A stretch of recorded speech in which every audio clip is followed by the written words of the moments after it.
state, especially most of the international laws about the freedom of speech. And then after that, we go to the state formation, what is being recognized as state. What is the statehood when people, a group of indigenous people or people of same ethnic group are agitating or wanting the freedom or independent or sovereignty state. We are going to go very briefly on that. And then the third one will be on the international standard, the international standard of freedom of first, the international standard of freedom of expression. Two is what the IPOB has filed in 2016 to the International Criminal Court. This communication was done in 2016 by Professor Goran Slota and Andrew Nnamdi.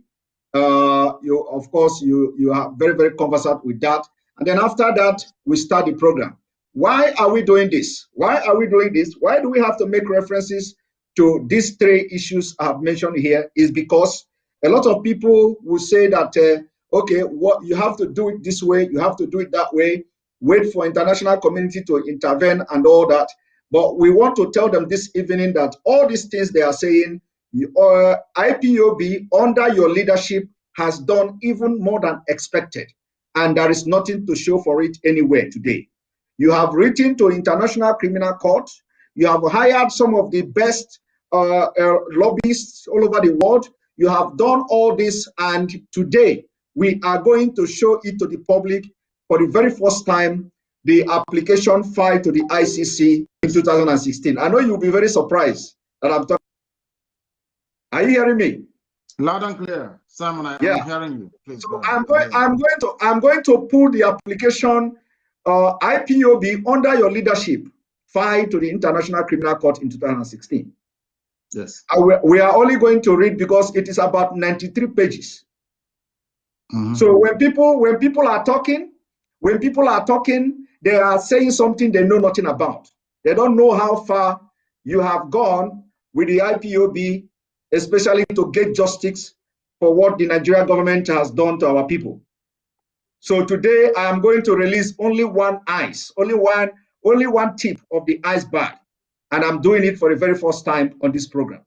It's going to be on the screen very shortly, because this program is going to be completely different than what normal what we have been doing all this while. Is going to be completely different. And then also, if the attack is too much that they couldn't allow us to do something or do it the way I wanted to do it, then what we have to do is that we may have to reschedule, and I will set up a Zoom, because I'll be getting a lot of messages from different media as I'm talking to you right now.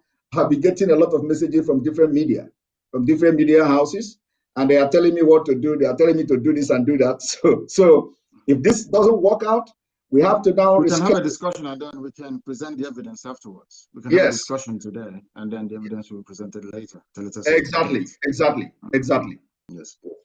So before we go forward, could you tell our viewers a little bit about this application I've just mentioned to you, filed in 2016? In 2016, our lawyers, should I say our attorneys in Europe, approached the ICC to make or to present a very compelling case about the human rights abuses being perpetrated by the Nigerian government against the people of Biafra. As you well know, Goran did a very wonderful work. That was in 2016. Also in 2017, additional work was done by our lawyers here in the United States of America. In 2018, additional work was done by our lawyers back home. In 2019, we hired one of the top human rights lawyers in the world to litigate this very matter before the ICC against the Nigerian government. In that same 2019, and as you said, I believe for the very first time, I'm providing clarity on this very matter, I went to the ICC myself. I went to ICC myself. I was deposed. I told them exactly what was happening. They said we shouldn't discuss it when we go outside, and we've been waiting since 2019. We're in 2021. And instead of doing something about the, should I say, the very relentless pursuit of the Biafran people, the Nigerian government has been emboldened, the zoo has been emboldened into killing our people, not just killing us. We have now arrived at a situation where our women are being abducted and raped in the north because ICC failed to do something for how many years now? 2016, 2017, 2018, 2019. We hired people in The Hague on a permanent basis, paying them tons of money to be collecting all this evidence against the Nigerian government for the sole purpose of bringing this matter before the ICC, at least for them to investigate. But due to the overwhelming political pressure on them, they have not been able to do anything about it. The only reason why they issued some kind of statement a few weeks ago, or should I say a couple of months ago, was because of the NSAS protest. If not, they would have mentioned it. I am in the United States of America, where we've hired a very top lobbying firm at Washington, D.C. at huge expense, I must tell you. You also know about the submissions we made to United Nations. Angela Calamar's report, everyone has read it. We went there, IPOB, she mentioned IPOB and Biafra. You can see that report on human rights abuses in the zoo. I have been to Geneva. I've sat down with United Nations officials in Geneva. I have been to the EU. Most of them, I have been to the House of Lords to make a presentation before Baroness Cox. I have been to Capitol Hill here in the United States of America, in Washington, to present our case. So where else do you want us to take our cases to before something is done about it? These are the things that people don't understand. Most of the contracts, most of the work we are doing, you cannot see them. You cannot write about them or talk about them. If not for this very program, I won't be discussing this.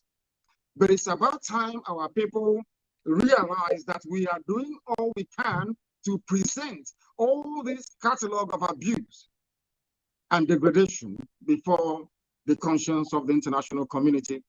But unfortunately, Britain is working for Nigeria. There is what I call a climate of neocolonialism still prevalent in Nigeria, and they still see Nigeria as a contraption they created. They still see Nigeria as a place they can come to Biafra and take our oil and gas without paying for it.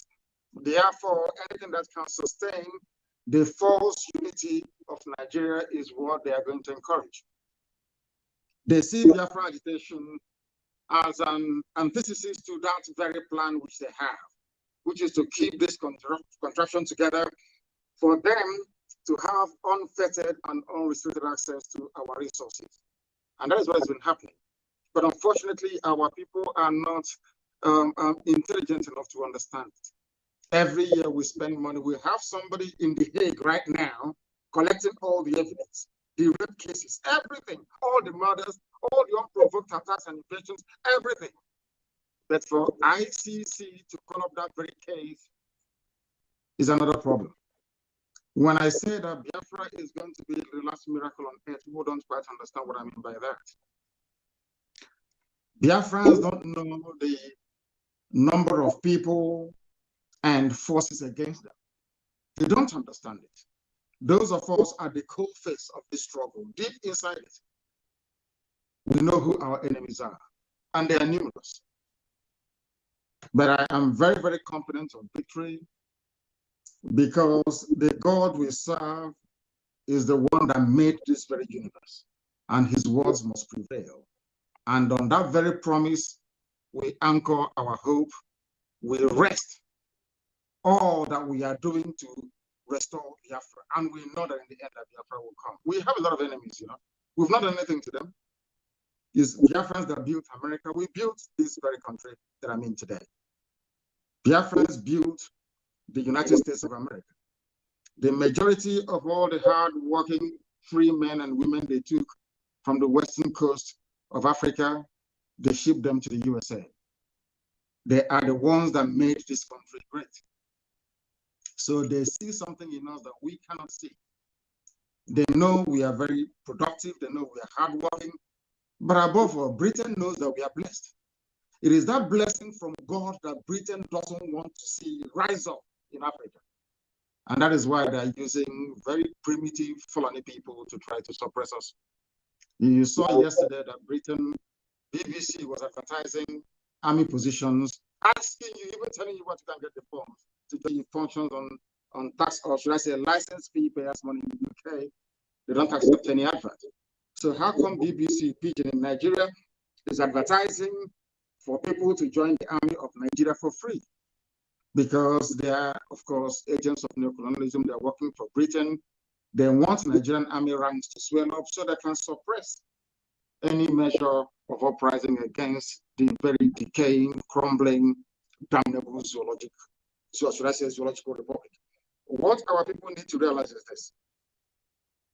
What we go through on a daily basis to ensure that our cases are heard all over the world is immense, everywhere, especially here in the USA. But if the world continues to turn a blind eye and they continue to kill, to rape, to murder, to slaughter people, to take our land, do you expect us to put our hands and do nothing? The answer is no, of course. We must fight because we have our backs now against the wall, and that's what we're doing. Thank you very much. Thank you very much, Ohamadike, one of Biafra.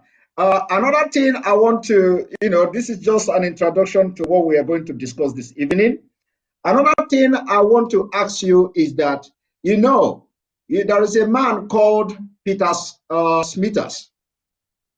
Peter Smithers in 1998, wrote a Nigerian lesson from Sir Smithers. Sir Smithers said the negotiation that the Nigeria as a state was a grave mistake. After 40 years, it is clear that this was a grave mistake which has cost many lives and will probably continue to do so. It would have been better to establish several smaller states in a free trade area. The exculpation, it must be said, that we did not then have the examples of the collapse of Yugoslavia and of the Soviet Union before our eyes.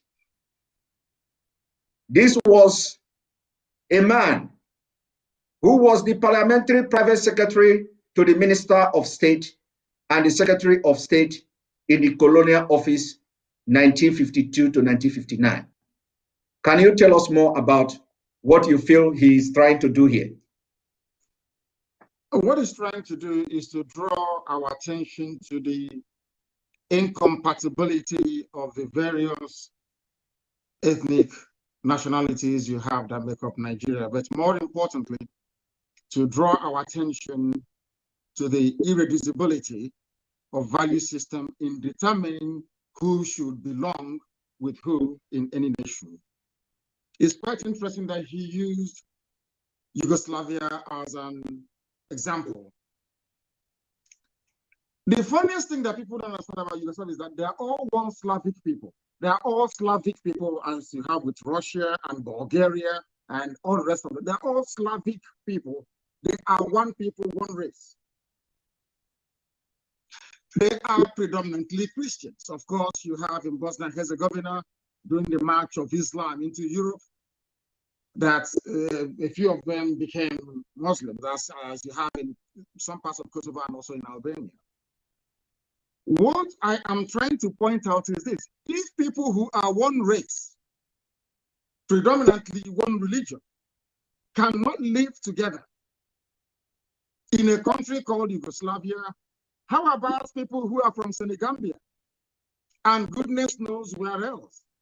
Not the same language, not the same religion, not the same traditions, not the same culture, absolutely nothing.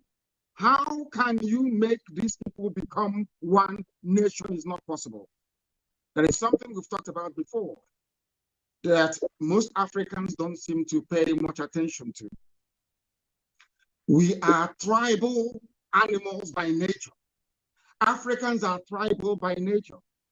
That is why every Christmas, every New Year festival, every August, we travel back to the village. Even if you live in Kaduna, somebody will ask you, where are you from? You say, I'm from Ihioma. Because that is where your ancestors come from. In Africa, we come from where our ancestors come from. But white Europeans can travel to Australia and they're comfortable. They're from Australia. They can travel to New Zealand. They're from New Zealand. They're okay with it. But even if you take us to New Zealand and we stay there for 1 million years, if you ask us where we come from, I will come from Ibeco. That is something that is very unique to Africa, and nobody can take that away from us. And that is something that most people do not understand nor have an appreciation for. That is why in Africa, everywhere you go to, be it in Kenya, in Ethiopia, in South Africa, everywhere, people still talk about tribe till tomorrow morning because we are different. So rather than trying to experiment with us, this sort of very colonial, artificial construct, because mind you, all states in Africa, sub-Saharan Africa, are all racist constructs. Those that developed or created Nigeria, that created Togo, that created Ghana, they had racism in mind, not your interest. And this is what we've been trying to explain to African people. If not, why would we go to Lagos during a revolution, or should I say a mini revolution, a protest? And people of Lagos, Yoruba people are saying, oh, that Igbos came here to destroy their buildings. But you are all one Nigeria, you claim. These are the things that people need to appreciate. We don't want Fulanis in our land for the simple reason that we don't want to dilute. Attention, attention. IPOB, one family. This and Can you hear me? Sorry about that. Something just... It's okay. What I'm trying to point out, Simon, is this. Forget about all the one Africa. I'm a Pan-Africanist. But we need to start organically. We need to go back to where we come from and begin to build a consensus from the grassroots. When should Biafra want to join Oduduwa in forming a nation, we look at all the pros and cons and then reconcile all these things, and then we move together as one. Look at Britain that gave Nigeria, so that colonized and still owns Nigeria till tomorrow morning. Scotland wants to be on their own. Wales will be on their own very soon. Northern Ireland will live to be on their own. That is human nature. You cannot take it away from us. The only reason why they have Nigeria together the way it is, and why we have been complaining, and why authors and great commentators like the man you alluded to has not gotten any traction in terms of people being able to understand and appreciate what he's saying, is because of the way we reason. I say this all the time. Professor Wole Soyinka, a great literary giant, I would say, came out the other day to say that he is fed up, there is war on his doorstep. He knows very well, as an intellectual, so to speak, that the reason why the war is on his doorstep is because Nigeria is flawed. If Oduduwa were to be on their own, do you think somebody will go to, any cow will go to Soyinka's farm to eat the cabbage or the carrot? It won't happen. These are things that we need to understand, that first and foremost, we are tribal animals because life as we know it started in Africa. We are attached to the land we come from. That is who we are. Because the white man can be born in England and come to America to settle for life and say he or she is an American, doesn't mean we have to follow them. Thank you. Thank you, Onyendu. Now let us now go from the fundamental. Fundamental in the sense that, you know, when people are hearing that we are agitating for Biafra, we want Biafra, some of them in the West, we say the political elite are not shouting Biafra, that they are only those who are in diaspora, you know, like civilized ones, are the ones shouting for Biafra. And this fact, a lot of people don't know. When you look at it, you find out that 99% of people in Biafra are shouting Biafra. 99% of Biafrans in Nigeria are shouting for Biafra. Only 1%, not even up to 1% of this so-called elite. These are the politicians that have benefited from Nigeria. Now, I want us to look at how will disintegrated Nigeria favor the region before we come into the crisis and the lives that have been lost as a result of trying to keep one Nigeria. Can you tell us, how do you think that a disintegrated Nigeria will favor the Fulani themselves, the Hausa themselves, the Middle Belt, the Oduduwas, the Biafrans, and any other nation that will want to come out of Nigeria? Explain to us. Let us hear. Before I came on this your fantastic program today, I read a very brilliant piece, or should I say a comment by somebody. The person said that Nigeria is the only place he knows where yesterday is better than today. Ask yourself, at which point in Nigeria's history did they record the highest level of human development? It was when they were on their own, when they were semi-autonomous regions.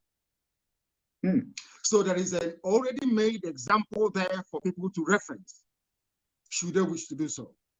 It was when this unitary mindset came into existence that things started to fall apart. So if when you were on your own, the North was doing very well, or the West was doing very well, Okpara had the fastest growing economy in the world at nearly 48% every year. Awolowo did his magic in the West. Now tell me, you have a simple example. When people were, should I say, semi-autonomous, or should I say autonomous, so to speak, they were doing very well. Now you are together in one Nigeria. Everything is falling apart to the extent that people are coming from Mali, from Senegambia, from Niger, from Chad, in your backyard, raping and killing you. It's a no-brainer. It's simple common sense. As I said before, that is who we are. Because once you allow an element of stress, an infusion of competition, you get the best out of the people. Right now, we do not have that. Right now, there is no competition. Right now, this thing about one Nigeria, unity is stifling the creative potentials in us, all of us. Yoruba is not doing well. Biafra is not doing well. Middle Belt is not doing well. The North is not doing well. Nobody is doing well. Then you ask yourself, all these glorious reference to our past, what period was it? The only period was between 1960 to 1965. And then you had regions. Who can argue with that? So the more you separate, the more you look inwards, the more you look at yourself, the more you become self-reliant, the more do you know that in those days, all the regions that they had embassies abroad? Do you know that? Do you know Eastern region had their own embassies abroad with their flag? Are you aware of that? Most people don't know this. And that was the time that Nigeria witnessed a semblance of growth in terms of human development.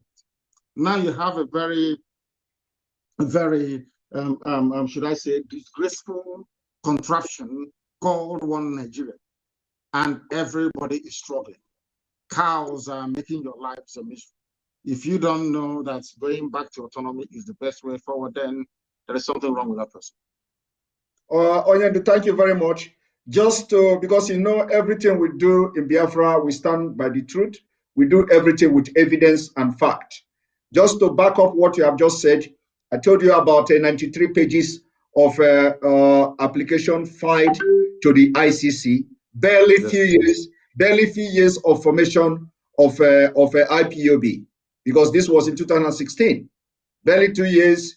The foundation of Nigeria were shaken by the formation of IPOB and the activity of the IPOB in Nigeria. So on that ground, This application was filed in 2016 January. So I am bringing it to the screen now for people to see. For those who are asking, this is number one. The application has been filed 2016, 2017, 2018, 2019, and this is 2021. And there is nothing to show for it. And there is a place I'm going. I'm going somewhere with this statement I'm making now, which we are going to discuss, later on in this program.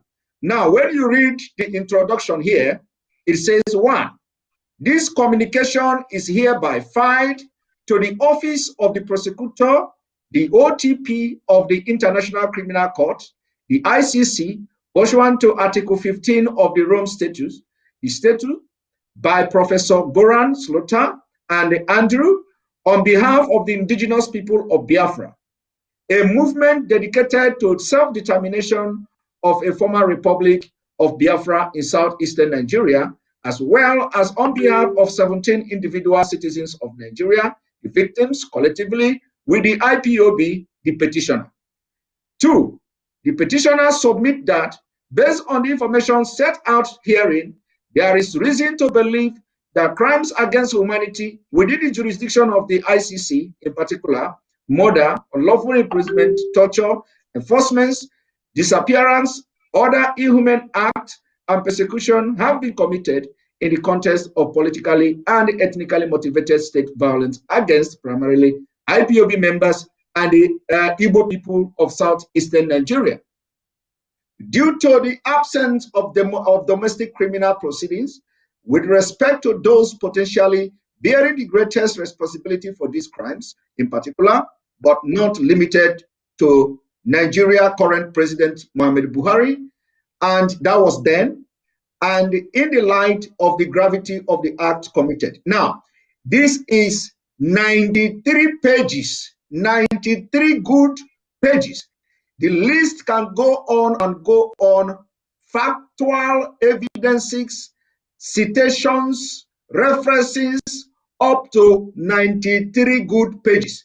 And of course, like you said in the beginning, that you do not want to discuss this thing because a lot have been done and people are not aware of it. So just to let the public understand, what the IPOB have done all this while, when people go on social media to say IPOB under leadership of Nnamdi Kanu is doing this or they are not doing that, so this is just one evidence of it, that as far back as 2016, you have started taking actions which are necessary, lawful, and legal actions against the Nigeria terrorist state. But up to now, nothing is happening. But I'm still going to come back to why I am showing this thing, because the actions of today is as a result of the failure of the international community to heed to the call of the Biafra people, of which you have done honorably well in that aspect. So this is just a side comment on what you have said before. Now, going to what you just said about how Nigeria, how it will benefit the other region and the component that makes up Nigeria, how it will benefit them when Nigeria is disintegrated. And you made mention of what you read, that Nigeria of yesterday, that yesterday is better than today. And that is very awkward fact. Very, very awkward fact that every president that comes to Nigeria, the last one will always be better than the new one. It's not only in the economic sector and all that. But the second question, or the third question I want to ask you is this. Now, looking at what is happening now, a lot of people don't understand what is going on in Nigeria. A lot of people still believe of course, they still believe somehow in Nigeria. They believe that the political structure of Nigeria is the major problem. And we, people following you, have a different view and a different opinion to this. And I think this is where the interest is clashing. Anybody that is shouting for Nigeria today believe that the problem is in the political structure. We are believing that the problem is not about political structure, but rather there is a motivated or there is a premeditated act to take our land and turn it into Islamic State of colonize us. So we are not looking at the aspect of the political structure anymore. It is a struggle for survival of our people. I want you to shed more light on this because, you know, those supporting one Nigeria must have risen. And the reason what we have seen is that they are thinking that the political structure of Nigeria is the problem of Nigeria. So can you tell us more about, you know, that it is not the political structure, rather something they should know about? Thank you, Simon. It's something they know about but pretend not to know about it. Everybody knows about the hegemonic tendencies of the Fulani Caliphate. We are well versed in the, should I call it shenanigans, of those people who are always expanding. There was a lecture that I gave that the Fulanis are the only people that continues to expand. Not expand in terms of population, but in terms of territorial influence and supplanting existing cultures and traditions with their own. When we say this, people say, oh, you're warmongering, you're profiling, and it is hate and all the rest of it. And I say it is pure nonsense. Look at the history of the Hausa people. Those of you that want one Nigeria, look at what is happening today in Kanu'S, the place you call Borno State. Look at the fate of those of them in the Middle Belt. Look at the fate of those of them, our brothers and sisters in Yoruba land, Yoruba. Even the Caliphate left their footprints there many, many years ago in Kwara State. Many years ago, they overran Nupe people of Niger State. Many years ago, some of you don't know this. They forcibly tried to convert the Atta of Igala to Islam. These things are there in our history books. They are everywhere. If one Nigeria means that our land should be surrendered to people from Senegambia, then death is a better option because it's not going to happen. We are the Biafran people, and within that Biafra, it contains a very unique race in the world called the Igbo race. They are very difficult, don't get me wrong, but they're very unique. Very, very unique. I don't think anybody is more stubborn than we are. I don't think anybody is more generous than we are. I do not believe that any race on this earth is more affluent in terms of natural blessing than we are. Anybody thinking they can use the guise of one Nigeria to take the land of our ancestors, that person is dreaming. Them and their cohorts, they are dreaming. And I will tell you why they're dreaming. They have tried before, over 300 years ago, to take that very land. They failed. Islam made it to the sea across West Africa.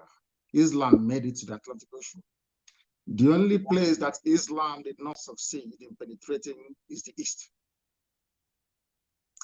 And when they came for that very jihad, we had no army at all. God Almighty in heaven fought for us. All their armies died.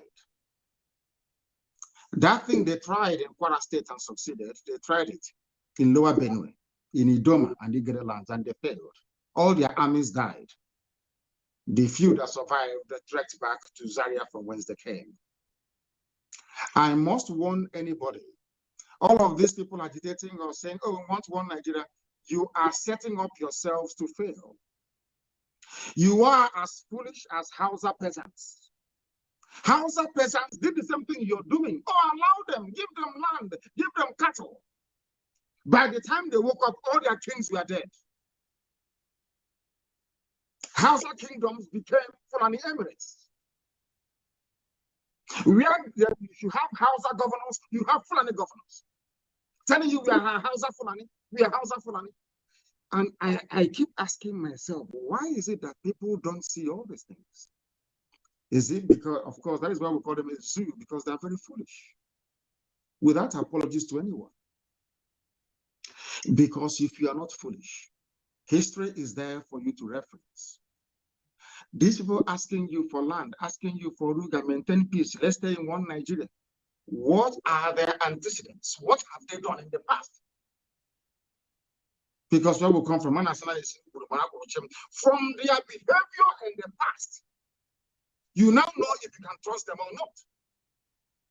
But it's Britain that is behind the scenes, remoting everything that's happening in this zoo.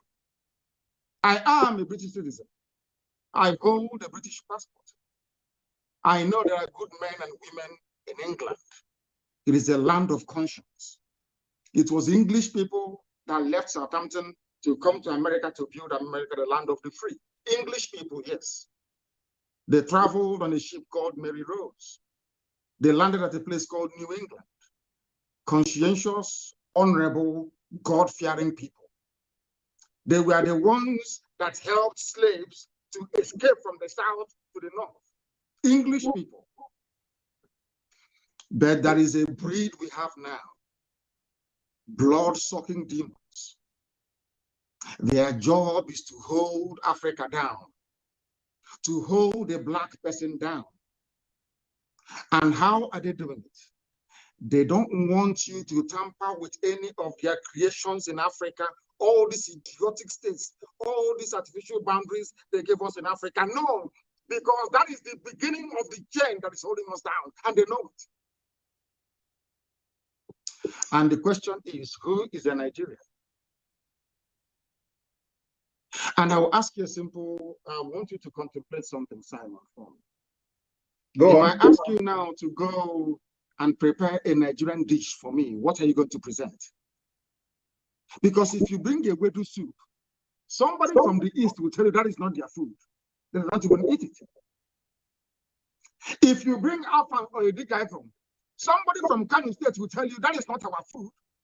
If you bring Tuwo, is it Tuwo Shinkafi or whatever they call it, somebody from the Middle Belt will say that is not our food.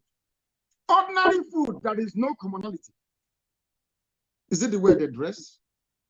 So I keep asking myself every blessed day when I wake up, what is it that unites Nigeria together? And then I discovered it is two things. An innate desire to be corrupt, and secondly, stupidity. Those two things are very, very pivotal. They are the things driving the zoo.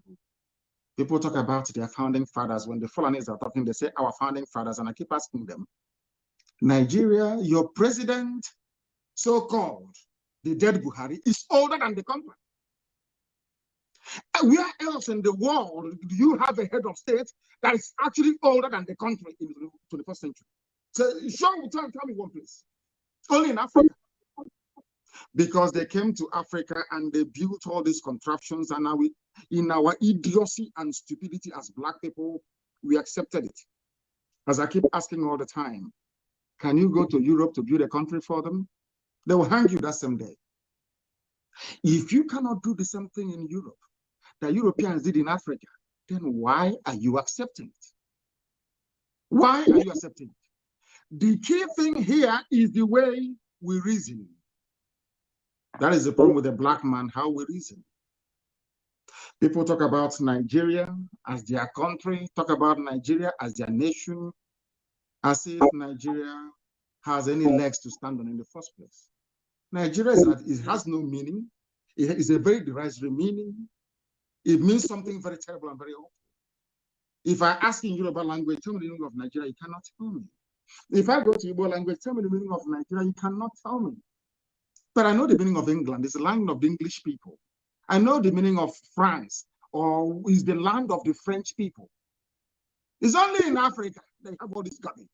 And we are, after our university, after our so-called PhD, FFD, SSD, common to reason like a human being, we cannot.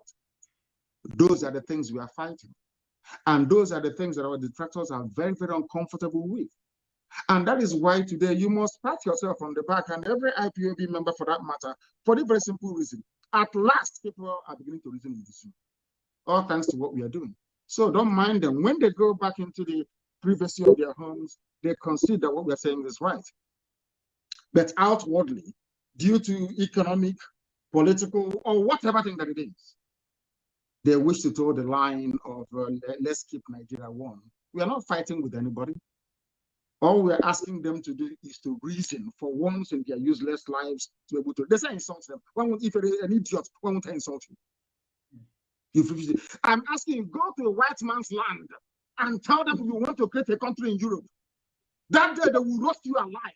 They will, in fact, they will first of all inject you. They will say you are not well in the brain. They came to our land, they divided Yoruba into three. Some Yoruba is in Togo, some Yoruba is in Benin Republic, some are in the zoo. You're telling me that a Yoruba man who is in Nigeria is more related to a Kanu'S man who is in Borno, more than his own brother in the other side of Paraguay, in Porto Novo, in Benin Republic. They speak the same language, wear the same clothes, do eat the same food, everything is the same. But a white man, now we have French Yoruba, those who are in Benin Republic and in Togo. We now have English Yoruba who are in Nigeria. What type of God made us? And let me give you an example before I conclude on this very point. Simon, is this. Do you know that Togo used to belong to Germany before? Togo, they were Germans before. After the Second World War, they used Togo to compensate France because Germany lost the war.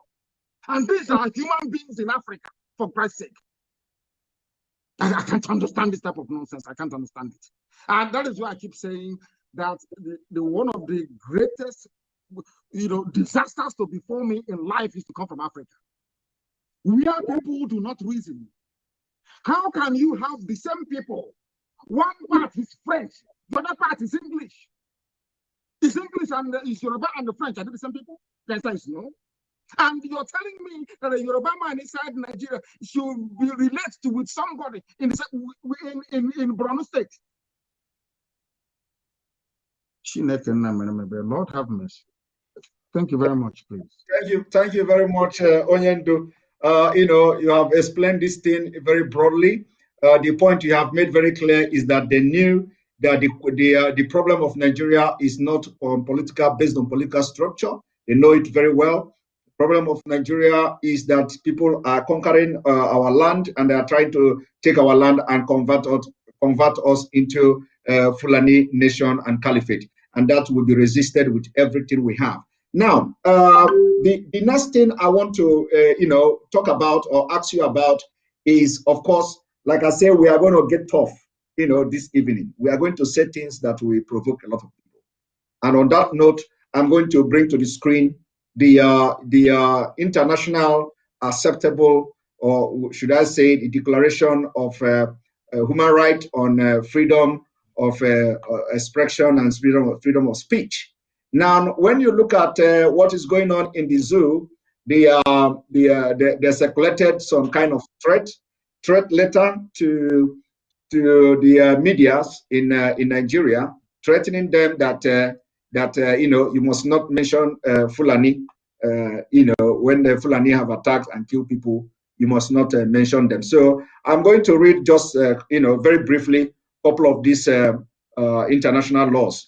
Like here, you see the Universal Declaration of Human Rights, Article 19. Everyone has the right to freedom of opinion and expression. This right includes freedom to hold opinions without interference and to seek, receive, and impart information and ideas through any media and regardless of frontiers. Now, the same, another international covenant on human political rights, Article 19, everyone shall have right to hold opinion without interference. Everyone shall have the right to freedom of expression. The right shall include freedom to seek, receive, and impart information and ideas of all kinds, regardless of frontiers, either orally or written, or in print and in form of art, or through any other media of his choice. The exercise of the right provide for in paragraph 3 of this article carries with its special duties and responsibilities. It may therefore be subject to certain restrictions, but these shall only be such as are provided by law and are necessary. For respect of right or reputations of others of national security or of public order or of public health or morals. Now, in this particular B, when the state becomes the sponsor of terrorism, of course, there is always exceptional clauses. Now, the African Charter on Human Rights and People's Rights, Article 9, every individual shall have the right to receive information. Every individual shall have the right to express and disseminate his opinion within the law. The resolution 169 on repealing criminal defamation law in Africa by the Africa Commission on Human Rights and People's Rights, 24 December 2010, underlined that criminal defamation laws constitute a serious interference with freedom of expression and impede on the role of the media as a watchdog, preventing journalists and media practitioners to practice their profession without fear and in good faith. Automatically, this failed in the Zoo Republic of Nigeria, commending state parties to the African Charter parties that do not have or have completely repealed insult and criminal defamation laws. Call on state parties to repeal criminal defamation. Of course, this is directly talking to Nigeria. Now, while I'm reading this, let us go to the European Convention as well, of Protection of Human Rights and Fundamental Rights. Something is saying everyone has the right of freedom of expression. This right shall include freedom to hold opinions and receive and impart information and ideas without interference and all that. Then the American Convention of Human Rights, Article 13, is saying the same thing. I don't need to go further. The Asian Human Rights is saying the same thing. Now, I am not going to ask you a question from this what I've just read now. I am not. It is not to ask you a question, but rather it is about what we are going to discuss from here. Now, looking at the Nigeria state today, you see that when it comes to international law, we have what we call the state-sponsored terrorism. We have state actor, non-state actors. Now you have in Nigeria who have been internationally recognized by different nations, by many nations, as aiding, abetting, and supporting ethnic cleansing, supporting terrorism by their action, inaction, body language, policies, and name them. Now it lies in the hand of the citizen of this country. When you have a state sponsoring terrorists against its citizen, it lies in the hand of the citizen to rise up and protect themselves.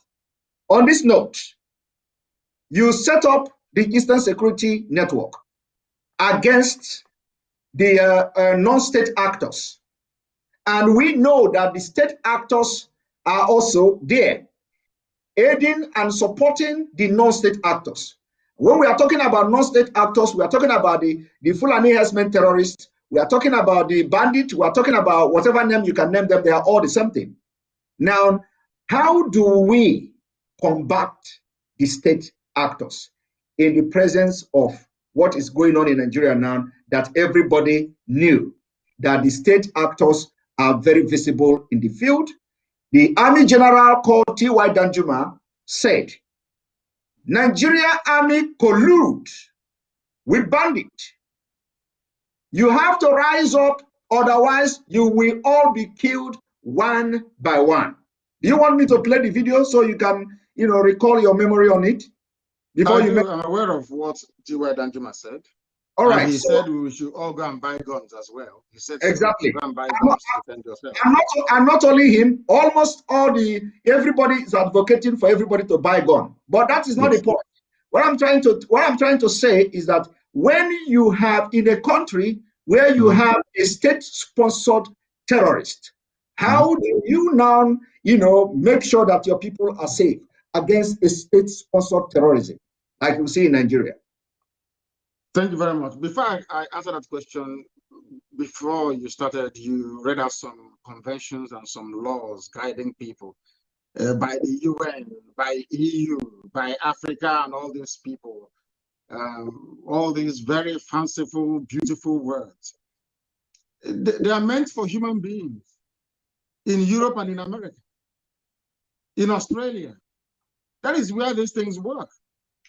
It was not designed for animals in Africa, where people do not reason very well, where people do not think very well. You have a country called Nigeria that domesticated into its laws the rights of indigenous people. Africa Charter on Human Rights that gives you, Simon, the right to agitate for tokenized republic if you want. It is in the laws of Nigeria. You go to the court in Nigeria, a judge will be looking at this convention that is actually a law domesticated into law, and he will charge you or she will charge you with terrorism. People don't understand the mess that we're in. In a short while, I will answer your question. But until people realize that what we've been saying from day one is correct, their lives won't be any better. Before you go further, Amadike, before you go further in addressing that, you just made a point now about the self-determination. So let me also bring in the self-determination and read it a little bit for people who don't understand. Not for you, of course, but for people who don't understand. So they know it's Nigerian law. It's in the laws of Nigeria. When you do, they say you're a terrorist. You are being treasonable. But it's in their law. Nigerian law says you can agitate for anything you like. It's there in their laws. Please go ahead. Now, apart from that, Nigeria being signatory to all these international laws, of course, automatically becomes also they are compelled to respect that law. Here you have the right of a people to self-determination is a cardinal principle in modern international law and commonly regarded as a jus cogens rules. Now, these jus cogens rules we are going to go into now to tell you what actually, as you can see it, a peremptory norms is a fundamental principle of international law that is accepted by the international community of state as a norms from which no derogation is permitted. And when you look at this particular law or the treaty, I would say it is binding as such on the United Nations as authoritative interpretation of the charter's norm. It states that people, based on respect for the principle of equal right and fair equity of opportunity, have the right to freely choose their sovereignty and international political status with no interference. Now, everybody knows why United Nations was formed in the first place in 1945. Is to maintain peace. Peace, amongst nation and state. Now, before going into commenting on this, how do United Nations comes in? It is us that have to now educate them about their own laws. That the reason United Nations was formed is to maintain peace. Now, how do you maintain this peace in Nigeria? In Nigeria, in Sahel region, in West Africa, considering the situation at the moment, what do you think that the United Nations should do to maintain peace in this region? Because that is exactly what they set them up after the World War. Yes, what they're going to do to maintain peace is to allow people that want to go via their own UN supervised referendum or referenda, which is the plural of referendum, to allow people to determine where they wish to belong to. We are in a world today where you can no longer shackle people to a dogma that is outdated. We live in a world where you can no longer compel people to do something against their will. That is called slavery. I do not see the reason why some people will still attempt to justify, the clamping down or the demonization of freedom fighters in Africa. One thing you must bear in mind is this. There is a grand conspiracy going on. This is something that Africans must understand. You know the issue of CFA in West Africa, the French franc. France uses euros. But in Africa, the parts of Africa they control, they use French francs. The money that these people use, the currency, the paper currency itself, they mint it in Paris somewhere, and they bring it to Africa. France is a country that I love very much. They supported Biafra, as a matter of fact. I care about them. The problem in Africa, unfortunately, are we Africans. You don't expect these people to come down to solve anything for you. It's for you to solve it yourself.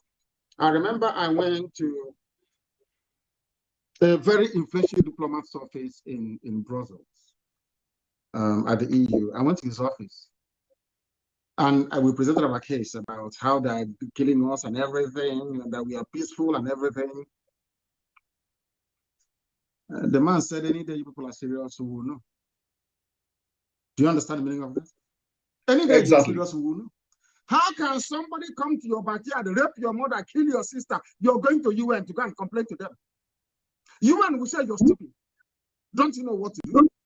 It's only by repelling these demonic forces that the world cannot come in and say what is happening. If there is no war in Nigeria, UN will not talk.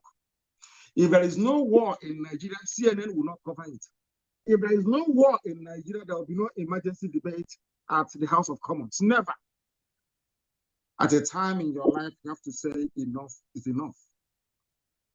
What we are asking for is defined in law, and the law protects it. It's called jus cogens, which means in Latin, nobody can deviate from this. Nobody can. It is a fundamental right to agitate for your freedom. It's your fundamental right to do what IPOB is doing. No court, nobody can derogate from it. That is international law, which the zoo signed up to.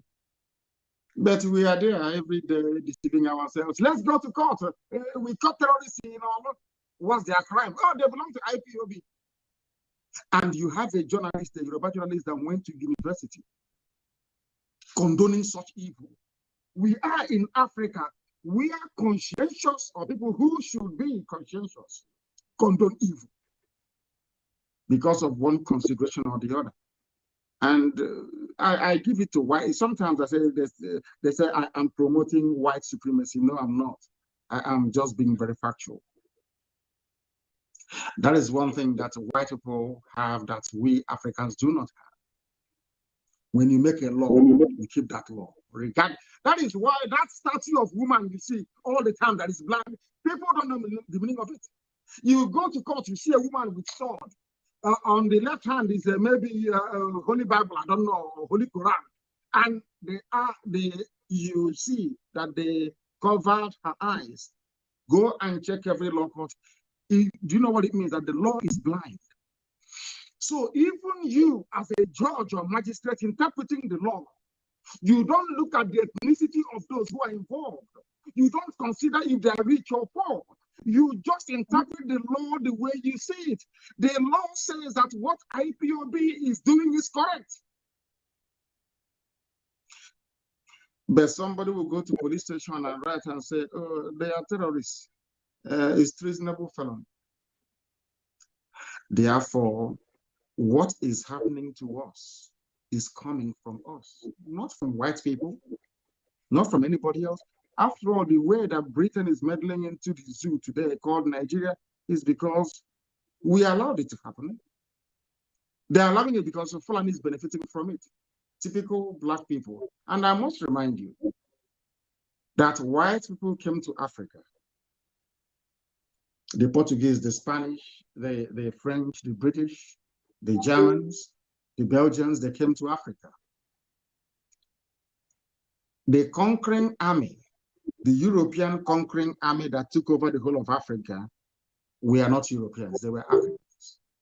They come into Africa and they use Africans to conquer Africans.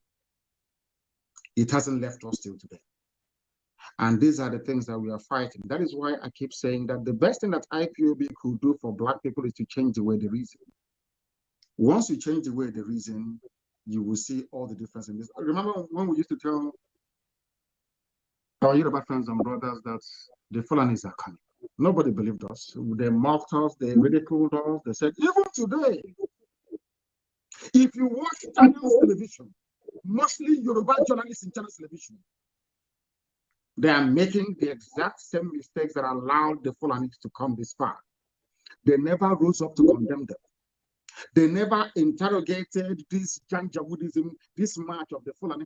And as you were saying this, Simon, something occurred to me. Do you know that the Attorney General of the Federation of Nigeria is now advocating that the Fulanis must have a ministry for cows, a commission for cows? Are you aware of it? It's in Vanguard newspaper. And you're all in one Nigeria. 21st century, and you're discussing the movement of cows. There is no justification whatsoever. We are in the mess we are in today because we allowed it to happen. Any day we rise up and say enough is enough, the world will take notice. That's what we are doing. You asked about ESN. Why won't ESN come? The first rule in nature is self-defense. It is so common. It is called tort law, T-O-R-T, tort law. Which means that even a mad person knows about it. You don't need to go to court to justify yourself. You come to my land, you kill my mother, you rape my sister, you cut them into pieces, and then you go. When I confront you, you tell me you want Ruga.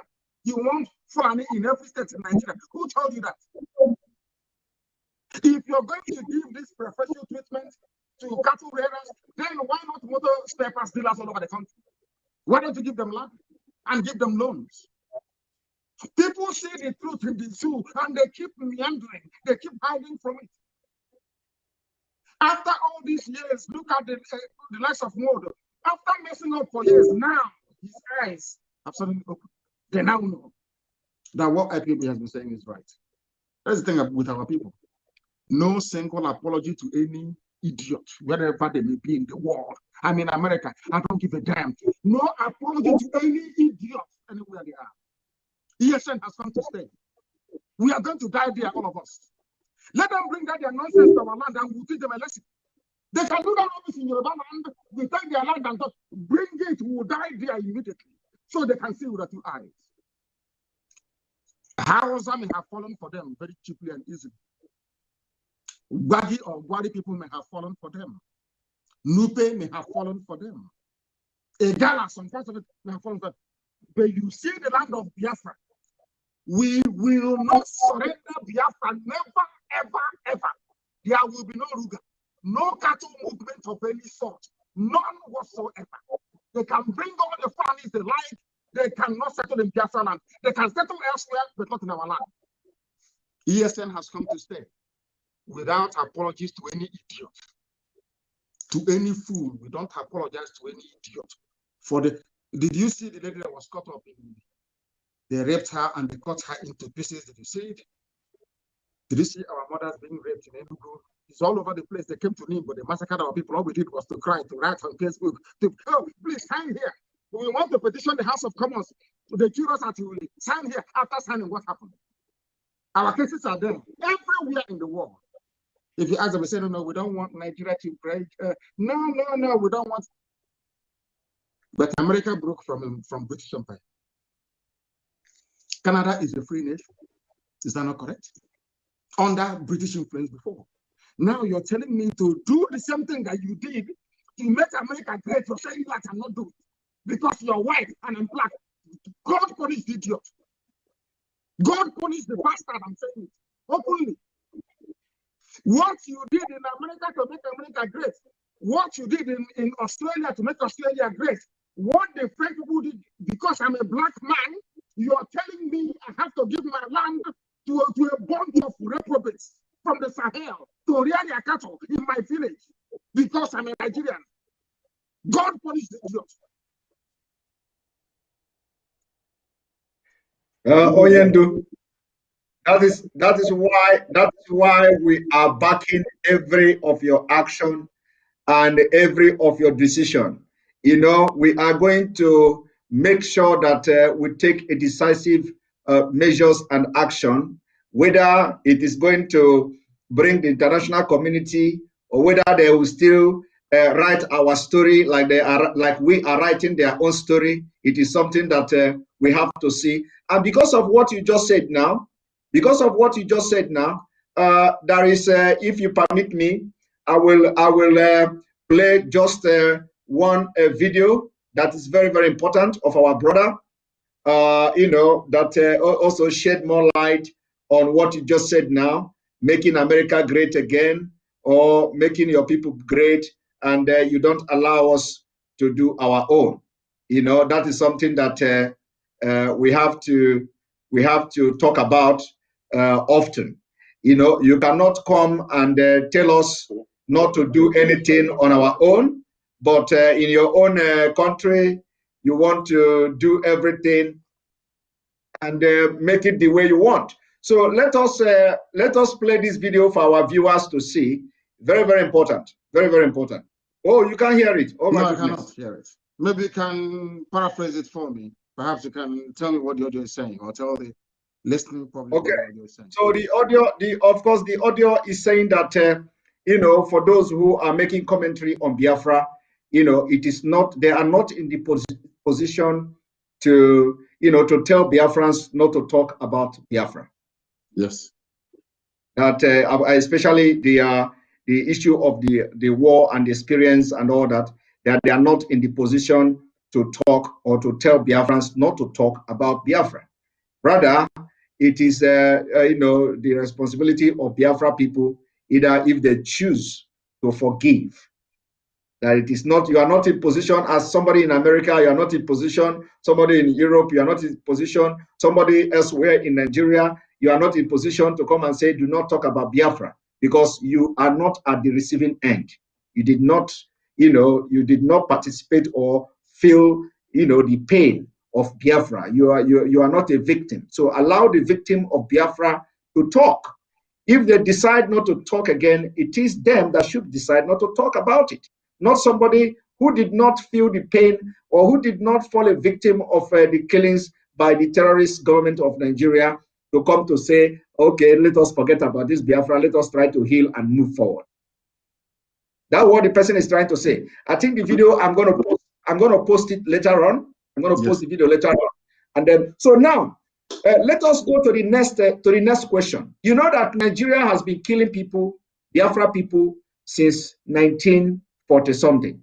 Yes. Since 1940 up till 2021. Yes. And if we begin to, apart from the over 5 million people that died between 1967 to 1970, after that, every killings that happened in northern Nigeria, the Biafra people has always been target. Yes.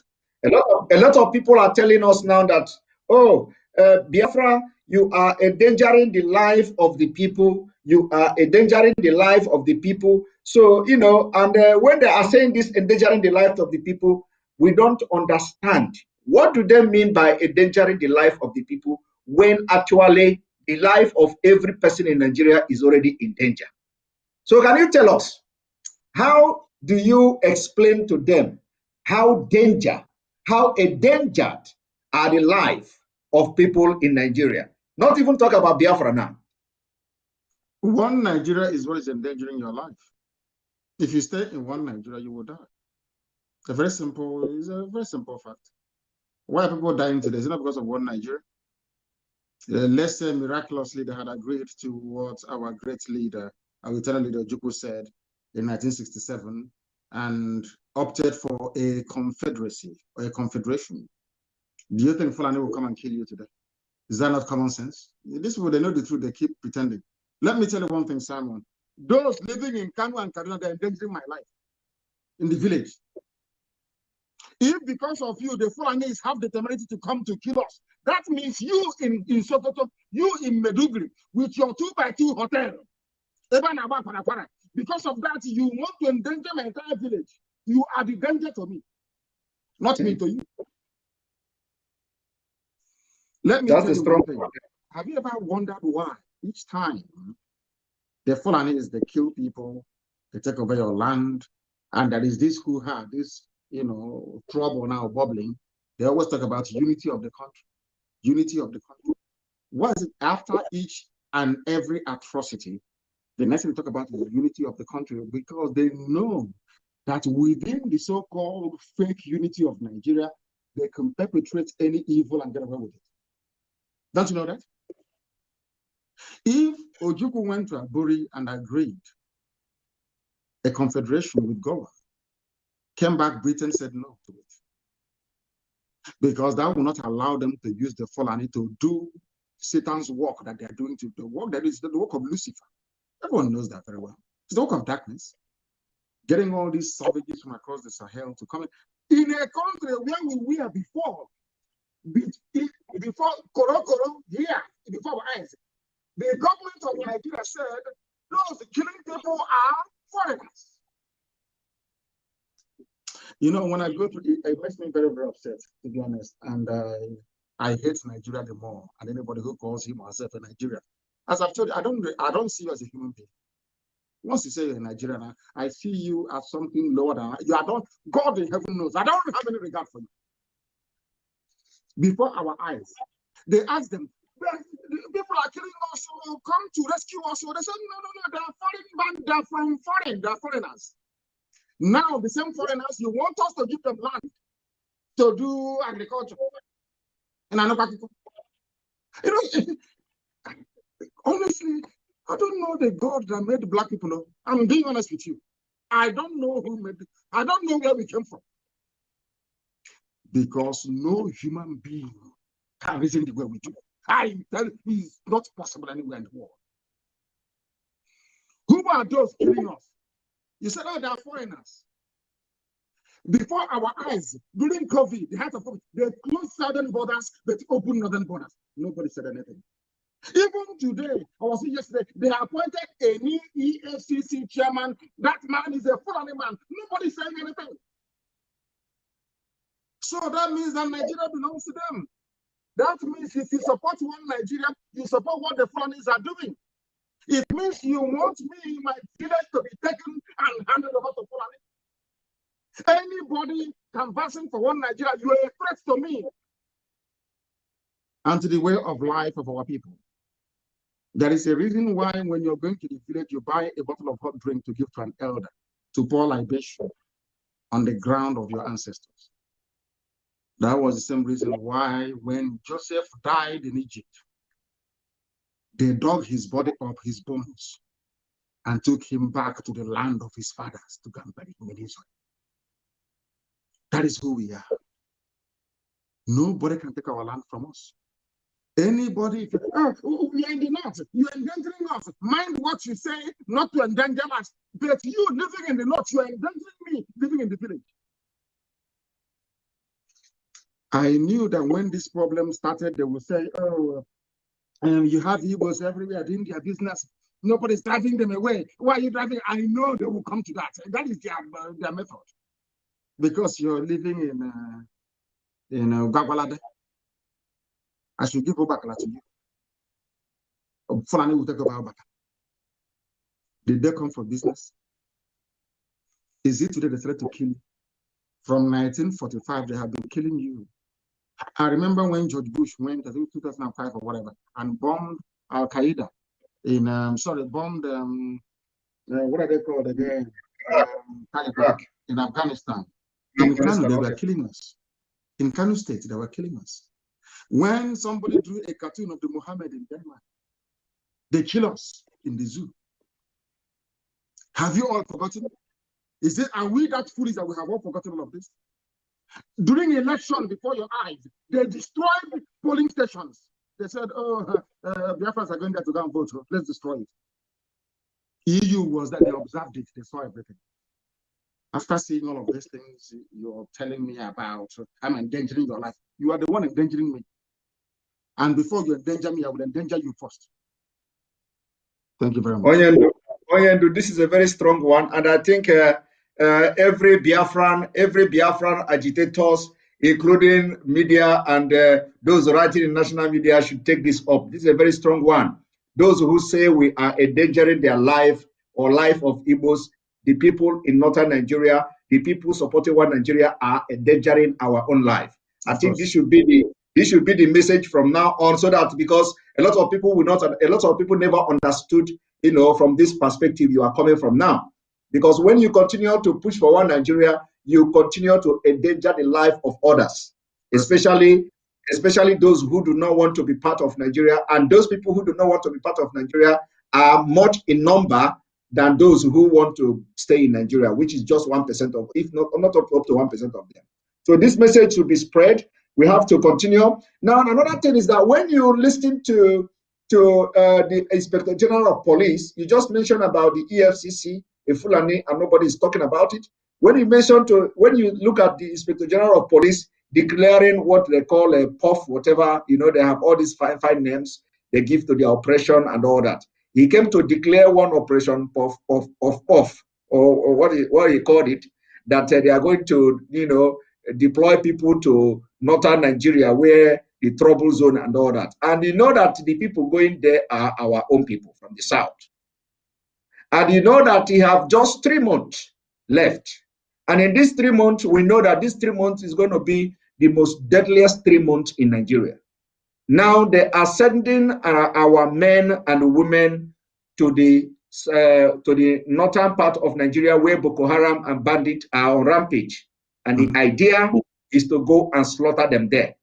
Because the thing that the military could not do is not somebody that went to police training that will go and quench the fire. Now, what do you have, even though we have been advising our people to quit? I don't know whether you have watched that video. One thing the man mentioned in that video that interests me, I apologize to our viewers, because this thing is not allowing me to play even any video. I've tried to play video, it is not working. So the thing this IG of police mentioned is that he after making a speech, he said something in Arabic or in Hausa language or something, like Allah something. So I don't know what he said, but that thing he said interests me. I do not know why he's addressing Nigerians in English language. He ended up concluding it with Hausa and Arabic prayer, mentioning Allah. First of all, a lot of people will not pay attention to that, but it means a lot. As a state person, in a public office, addressing people, agency who are supposed to be serving in a secular state, it is not just a sacrilege, but something that should worry everybody, that a police IG addressing the police people, all of a sudden, at the end of the speech, he ended up speaking Arabic and mentioning Allah. Even a president, even though the one parading himself as a president, cannot do it, because it is completely against the Constitution of Nigeria, if there is anything like that. So what do you have to advise our people? Even though we have they don't give a damn. It doesn't. Nigeria belongs to them, with the help of the British. Belongs to them. Are you telling me that BBC hasn't seen what has been going on? Can't BBC do a documentary on Fulani killer headsmen to bring out all the facts? They know what is happening. They know Nigeria. If you don't know that Nigeria belongs to the Fulani, to the Janjaweed, then you're mistaken. The only thing that is still worrying me is how the Hausa peasants, even after all these years, have not grown any common sense to understand that they're being used. Nigeria belongs to them. They can do whatever they like. You've not seen them performing military drills in Hausa language, in their own native tongue. You have not seen the motto of the Nigerian army, that it is still the same banner that Ottoman Danfodio went into war with to take Gobert from the Hausa people. You don't know that? You have not seen Arabic on Nigerian army flag. Maybe I'm even surprised that we're not no longer even learning Arabic. I think the deposed emir of Kanu'S, Sanusi, went and took some money from Saudi Arabian government to introduce Arabic as a second language. So you people don't know the mess people don't know the mess they're in. You remember that time we used to say that the war is coming? They said we are warmongers, we are miscreants, we are touts. You know, we have very beautiful names, and I love it. I'm the #1 miscreant anyway. All these names they keep calling us. The same words I used before is what Horatio is using today. They brought war to our doorstep. They told BBC. The work of BBC is to make sure that regardless of how horrible the behavior of Fulani is to moderate it. That is why they can. What would you do? Speak Arabic? If they decide in Italy, brought in hazardous waste and dumped it there, that port is still existing. You cannot see one cargo ship there. Only in Lagos, and it's congested. You come in there, a ship will be waiting for his turn for her turn, because it's a ship, so it's a her, for her turn for nearly 6-7 months to offload. And you're telling me about one Nigeria. People are in one night. Why wouldn't they speak? Who is the head of customs? A retired military colonel, or is it major? He doesn't wear customs uniform as required by law. He doesn't wear it. The Fulani have messed everybody up. Everybody is useless in the zoo. I don't know. I think it was Ohagi who was writing that whoever is advising the Fulani is doing a very good job, because they know us very well. They know we are black people. They know nobody is going to come to rescue us. You can do whatever you like. The BBC is there. All they care about is to make sure that the Fulani continues their march to the sea. That is the work of the British and of the BBC, and it's never going to stop until we rise up and say, enough is enough, which is what we are doing. So you're worried about people speaking Arabic when the army is Arabic. Now, go and look at the envelope, it's not Arabic already. That is the mess we are in. It's unfortunate that people do not see this mess. I had one idiot, as I mentioned the other day, talking about my wife is from Hausa, my baby mother is from Yoruba, the senior brother is from Juku, and I'm Igbo. Because of that, let's have Nigeria. People look at that. People talk as if they injected them in there, as if there's something wrong with their brain. Haven't you seen that our dear sister Chimamanda? Because if you do good, we pardon you. If you mess up, it's IPOB, we are too strong. We shred you to pieces. Today she has come back to her senses, saying she has done it. What we are saying is correct. You may not like it because I am saying it. You may not like it because someone is saying it. You may not like it because family writers are writing about it. You may not like it because a person is saying it, but it is the truth. You can hide and run and speak all your grammar and all that. It is the truth. Fulani will kill you. They will take your land. They will take it. And the BBC will cover up for them. So you don't know. I feel sorry for the animals in the zoo. Zoological Republic. Thank you very much. Are you there? I'm here. I can hear you very well. Right. Very good. Very good. So, you know, these people, the attack is still going on, and they are battling with the thing at the same time. They are removing people. They remove people. That's what they do. We have over 10,000, 9,000 plus. They have removed nearly 2,000 people. That's what they do. They ignore them and continue. Yes, they are throwing me off balance, but we have to continue. Now, when you look at the some of the international laws on statehood, like you mentioned about that UN have all these laws and all that. Of course, they are not paying attention. So I just want to read some of the things that to simplify the actions of the United Nations that must shape the international laws of statehood. Man, those things that shape the international law for statehood. For example, the Biafra state. If at a point, as this thing is going now, Biafra declared state, is this.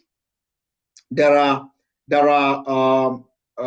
the resolution passed by the General Assembly, the decision of the International Court of Justice, the law recording codification effort of International Law Commission, and the decision by the members of by the member to enter treaty recognized or not recognized purported state. Now, there are, in addition to this, there are 3 traditional criteria that could make people, indigenous people, to be regarded or to have a statehood.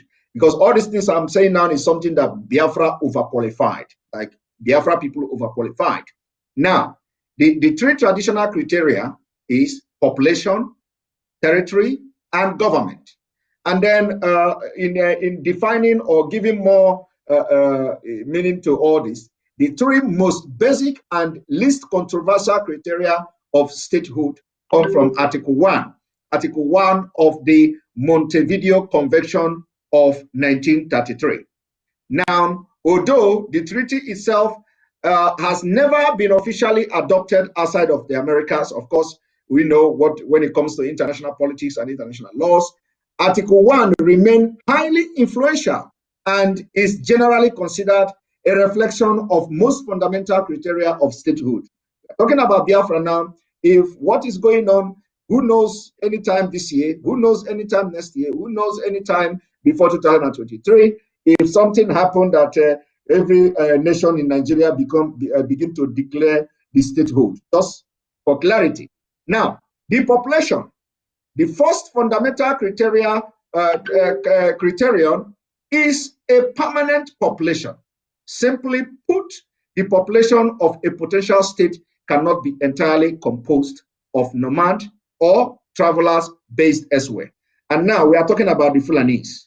So you cannot, Fulani cannot have a statehood because they fall under the nomad, and or they are regarded as the travelers or they're based elsewhere. They cannot be regarded as population.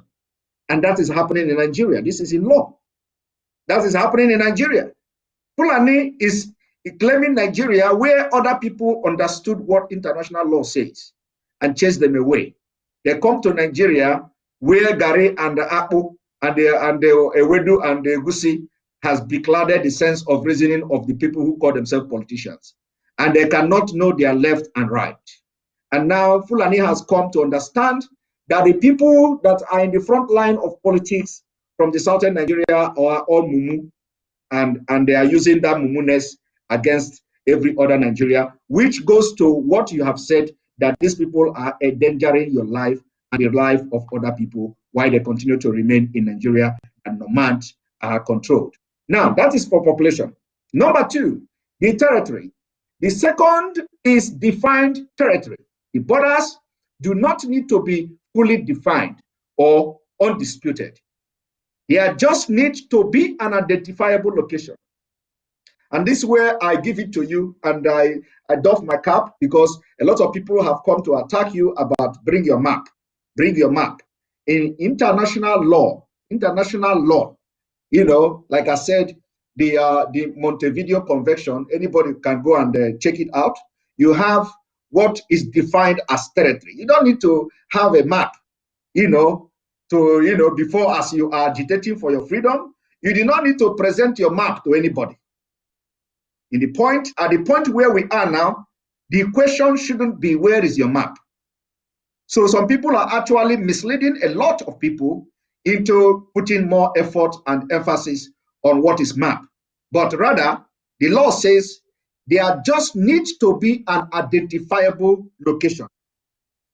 And you have done this in several of your broadcasts, mentioning where you think Biafra should start from and where it should end. That's exactly in conformity with what this law says. Then another thing is, number 3 is government.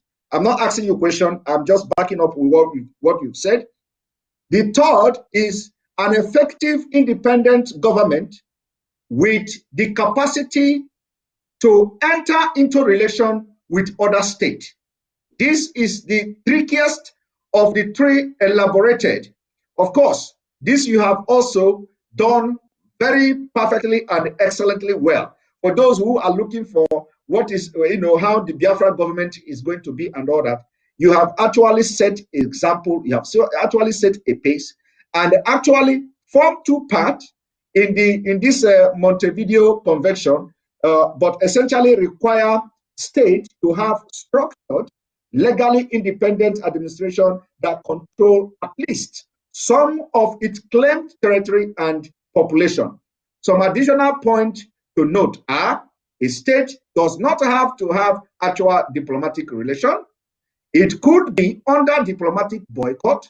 It just needs to have capacity to have them.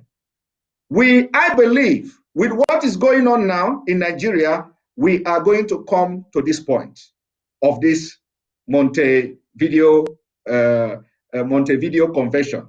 It may be invoked as time goes on because, when you anoba joso abaya jebe.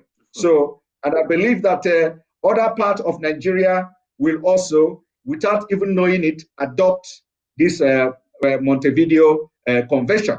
Now, having said this, the Nigeria we see today,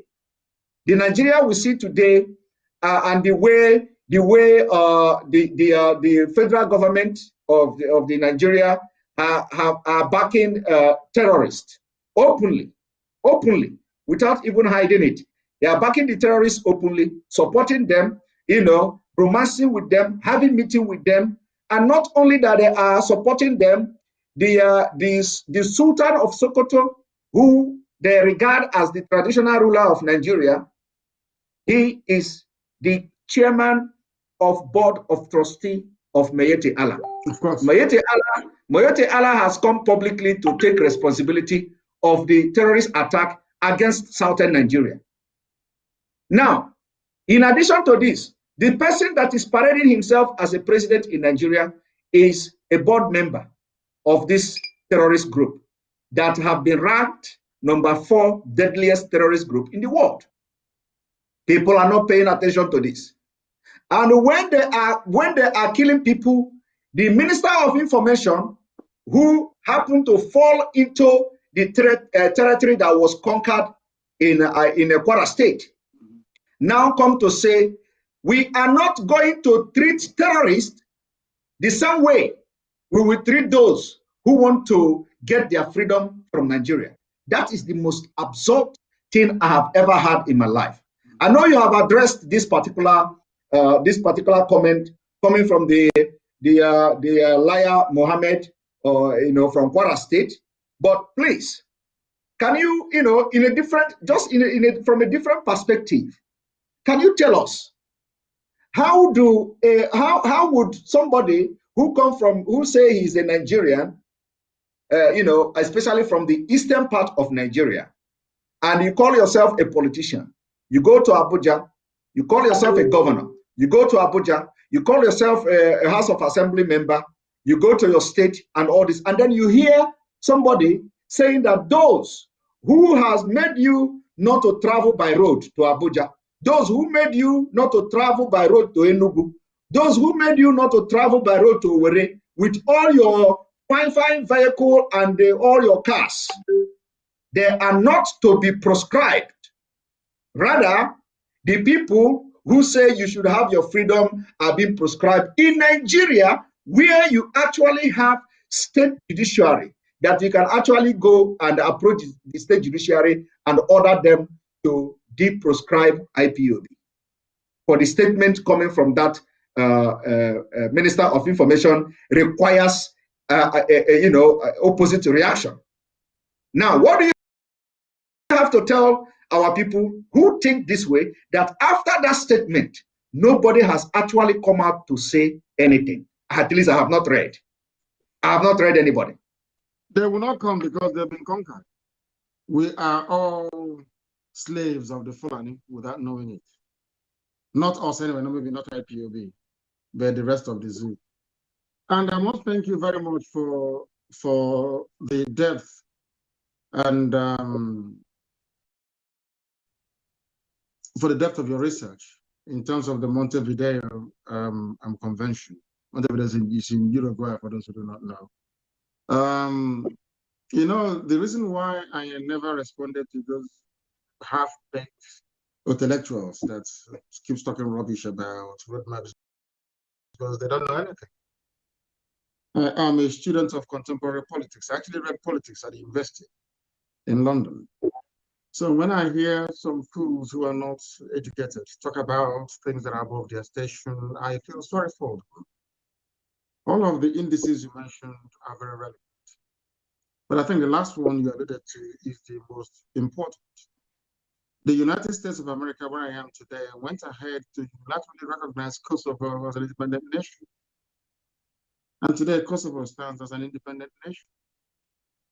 It is your willpower, your determination to fight for what you believe in. Had our war gone on for 6 more months, at the time it ended in January of 1970, we would have been a free people today, because the world was waiting to see how determined we are. The reason why sometimes our people tend to not to understand the dynamics of international politics is because they are not well read. They are not well traveled. When we say it, they say we are arrogant. No, we're not being arrogant. It's just that we happen to be educated and we know what we're doing. We know what we're talking about. We know what we're pursuing, and we know how to get it. Having taken into consideration all the mitigating factors against the emergence of Biafra, our approach has therefore to be unorthodox. If you adopt the orthodox approach to state creation, you are bound to fail. They will ask you, oh, but you are in a democracy. Why don't you go through your senators and go through, that's, I call it a checkpoint, where the Janjaweed is waiting for you to come. Once you come there, they swallow you up. That is the zoo called Nigeria for you. There is something that our people will need to understand. How many people are there in Liechtenstein? I think there are about 150,000 people or less. And Liechtenstein is a separate nation state today in Europe. Nobody is complaining. Nobody is saying that they are too small, they cannot participate in what is happening within that very place. Our people need to understand this and understand it very well. That our march towards freedom is multifaceted. The approach we adopted is multifaceted. We approach it from different angles and dimensions to deliver one result, which is freedom. And in so doing, since the world has come and basically washed their hands off Africa to say, do whatever you can to survive, we are going to do what we can to make sure that we survive.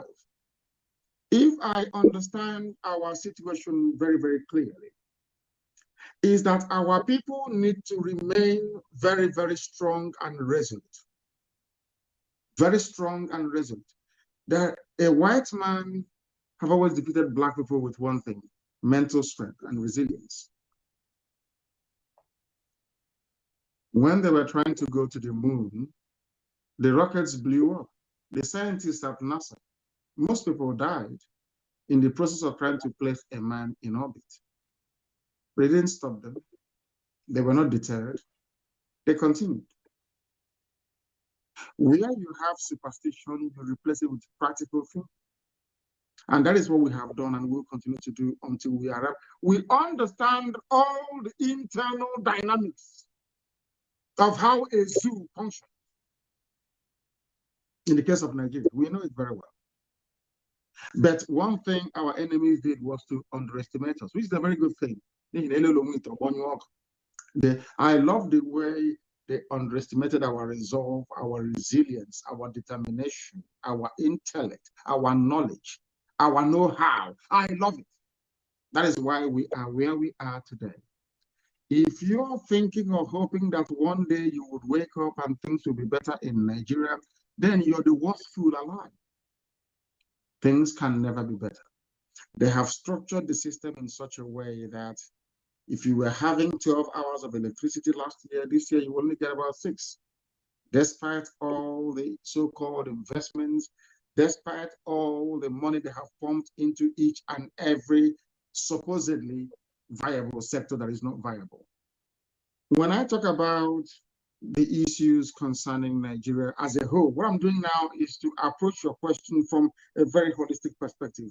When you look at the issue of Nigeria and how hopeless it is, you don't need to look any further than the the only thing that they produce naturally without any sweat or effort, which is crude oil and gas. Even that crude oil and gas, they cannot refine into petrol despite the presence of 4 state-of-the-art refineries. Instead, they gave license to a Fulani man to go and build his own special refinery. That means that all of us are slaves already, without knowing it. Until we realize, until the Oduduwa wake up one morning to say that the best way we can defeat these people is by the East and the West being together. The Yoruba and the Igbo, so to speak, Biafra and Oduduwa, must be together in order to defeat this, because Fulani people, they have one thing that we do not have. They have a godfather who is a member, who is one of the 5 permanent members at the United Nations Security Council, in this case, the United Kingdom. UK will never love you. They may respect you, but they will never love you. The only people they are interested in are the Fulani Janjaweed in the north. So Fulani has an advantage already. Therefore, the only way for us to counter them is through our resilience, our stubbornness, our determination, our never say die attitude, and our ability to work with our closest neighbors, in this case, the Oduduwa, to stand strong and to say enough is enough. If we allow what is happening today to continue to happen, I'm afraid we'll be having these discussions, and what we'll be saying is the number of people who have been killed, where the burials are taking place, because only us will talk about it. No major media in the world will. You don't have $30 billion. That's what the Fulanis have.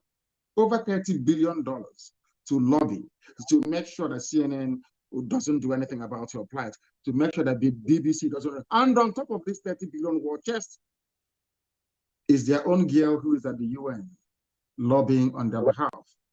And on top of that, you have Britain. Our work is cut out.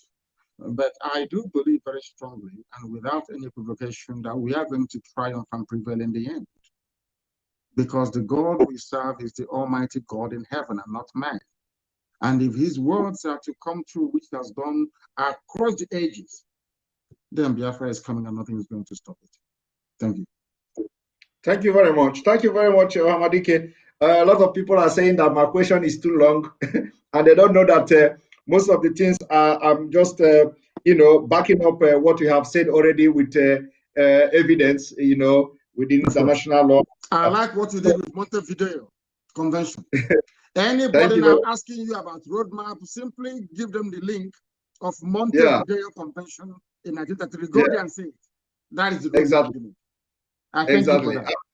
Some of them call themselves lawyers and all that, deceiving people everywhere. Anyway, now the next thing I want to ask you is that when you look at the ESN, the Eastern Security Network, a lot of people are saying that, oh, now you have 4 militant. Now after this, now the militant is going to turn this and turn that. Of course, I want you to explain this in a different perspective, from a different perspective, looking at the difference. What we have in the ESN is completely different from anything you can see from anywhere in Africa. Yes, ESN is there to make sure that our land is not taken over by the Fulani Janjaweed. That's all. In the process, if you happen, because for Fulani to get land in your village, they must have an agent. They must have an Igwe or PG that will show them the land or sign contracts with them. Or in most cases, you have a political errand boy in Abuja, probably making his master very happy. Some of these people that forgot their boxer shorts in one hotel or the other over the after meeting an Alhaji, one of these people may bring them back into your village. Those people are also our enemies. So we are not only pursuing the Fulani Janjaweed, we are also pursuing those who are giving land to them, so that they understand that what they are doing is intolerable and cannot be condoned. That's exactly what we are doing. And we cannot go outside that very limit. Never, ever, ever. But if you connive with the police, connive with the army to attack any formation of ESN or any IPOB member undertaking the work of state, then you are inviting our wrath upon your head, because we will not forgive nor forget. It's as simple as that. If we put up a poster to say no grazing, you bring it down, you're asking for trouble. If people are going about putting up posters and you attack them, you're asking for trouble. Because, of course, we understand that some people were fathered by the Fulani Janjaweed during the war. We understand all of that. They gave birth to rubbish. We know that. But what we are saying is that what ESN is doing is to protect our land and to serve the people. It is not there to do anything else. That is why we are not in the townships. We are not going to do police for them. But where our lives are threatened, ESN is there. We are here to protect the lives of our people and to make sure that Biafra is restored. Nothing more, nothing less. We are not going to build that with brutality and senseless thuggery. It's not going to happen. Because we are also, and don't mind you, all of these people, they have sworn to defend Biafra. That is what they are there for. It's not going to change. Now, Hamadike, looking at what is going on in Nigeria now, we know that the government of Nigeria, the zoo, is accomplished in this whole jihad attack, in this whole terrorist attack. They are accomplished. Now, what assurance will you give the people of Biafra who have become helpless, if not for the emergence of IPOB, if not for the emergence of the ESN just last year? You can imagine what could have been happening now if we are experiencing what the people are experiencing in Yoruba land, where the Fulani, they gave Fulani ultimatum, and then after the ultimatum, the Fulani come to say they own the forest in Yoruba land. Now, what assurance are you giving our people of Biafra that any attack coming from Fulani will be resisted and won? They should know that, because we know that the Nigerian state is an accomplice to what is going on, because there is no president. Nigeria has no president. Buhari is dead. Everybody knows that. Even a fool knows that very well. That is why Garabashev can come out and tell you that anything I say or Premier Adesina says, you should regard it as if the president is the one speaking. In the height of this mayhem, slaughter, insecurity, the person you say is your president is nowhere to be found. The first lady is nowhere to be found. Because I think she took my advice and went with the young man to Dubai, where they're having fun. Who knows? I think she's over 50 now. I don't think she can get pregnant again or not. Having fun. If not, in the next 9 months, you hear that Aisha has given birth to a bouncing baby boy, baby girl. But she's having fun in Dubai with her boyfriend, wearing Buhari masks, deceiving people, those that claim they went to school. Where is your first lady? I'm saying this in line with I want people to understand that not only is the government of the zoo, the Janjaweed government, complicit in what is going on in the terrorism. They brought in terrorism into Nigeria. Fulani, deliberately, not by a few individuals, not like Mike Asine. This is the government themselves, Answer Rock, brought in terrorism into Nigeria. Where is Aisha? First lady, where is she? I feel sorry for Black people. Let me tell you one thing. What is happening in Yoruba land cannot. They know who we are now. Britain must have told them that these people are not cases, though. Don't try them anyhow. And as I've said, they want to do two things: subdue the Yoruba with the force of terrorists, and then come against us with the might of their army. That is the reason why BBC is rooting for them. That is why a whole BBC left their jobs to be advertising where you can get application form to join the Nigerian army. What other? I tweeted it a few hours ago. What other proof do you need that Britain is the one that the ones running the show? BBC advertising where you can get form to join army, because they know they do not have the population to fight us. Let me tell you one thing people don't know. They do not have the population to fight us. They know that very well. If we do the war rises up at the same time as well as Biafra, they cannot defeat us. They know that. Now they're asking for people to join the army. That army is going to be populated by Janjaweed terrorists. They will try us. They will come. They came to all 4 times and we beat them. They went to the air, disturbing disturbing birds of the air. They are cowards. We say, come down on the ground. You know where we are in the forest. Come and look for us. So we can give you a quick exit from this earth. So you can die very quickly.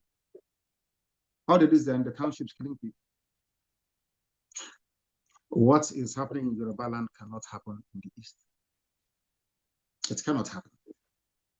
Britain killed us with one thing: air, land, and sea blockade. Now we manufacture what we use. So how can you defeat us? Are you waiting for telling the world, don't sell arms to them like before? You think we are stupid? No, of course not. What we use, we manufacture. If you want to know how effective it is, ask the zoo army, they will tell you. So they understand. Very soon, we will switch into a suicide mode. We have not come to that yet, but they keep pushing us. Very soon. I told them before, for one suicide bomber you have in Boko Haram, I will give you 10 in Biafra land when the time comes if you provoke us. We are getting there very soon. And what I'm saying, I say it openly. Openly, so that the world can hear. Because we have written to them. We have complained to them. We have petitioned them. Everybody, are you telling me the world doesn't know that Fulani brought in terrorism? Are you telling me that the CIA doesn't know? Are you telling me that Mossad doesn't know? Are you telling me that MI5 doesn't know? That it was the Fulani brought in terrorism? Is that what you're telling me? Are you telling me that they do not know what is going on? They know, but their consideration is oil. Because let me give you an example. When you want to rise up from the USA to complain about Nigeria and what is happening there, Halliburton, I'm here in Texas. They are here. That's the headquarters. They'll pick up the phone and they will call you and say, leave those monkeys, leave. Remember, President Trump said it, that his friends are making ridiculous money out of Africa. What he meant is that they're making that money because Africans are stupid. He said it when he got it, that his friends are making so much out of our stupidity. The world knows that Fulani wants to take over Nigeria. They know that very well. They know about all the massacres happening. Al Jazeera interviewed the late Buhari, that was in 2016, and asked him, and said to him, look at National High School, Aba. People were being shot. In fact, they removed that woman from Al Jazeera after the interview. She was removed from Al Jazeera. Look at people being shot dead by army and police at National High School, Aba. Nothing happened. And because nothing happened, that, in fact, it's also with the Shia.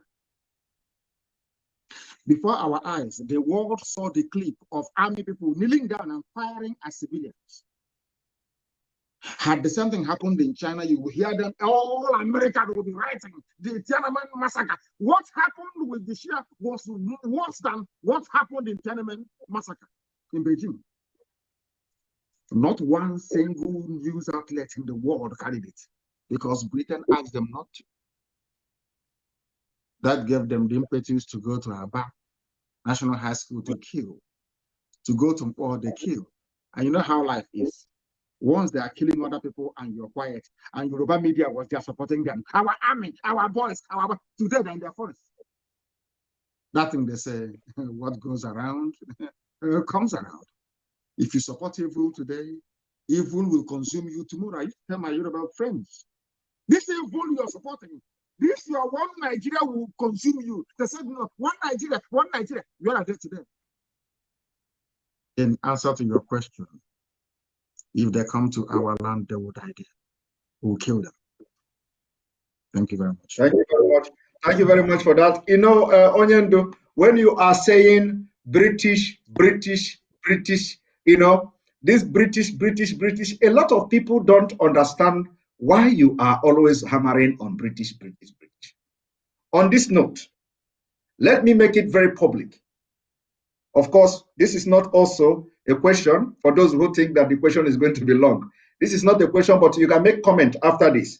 Let me make it a public that in 2015, December 3rd, 2015, a motion was filed at the British Parliament for the independence of Biafra. Of course. A lot of people don't know about this. They don't know about it. They want to see roadmap.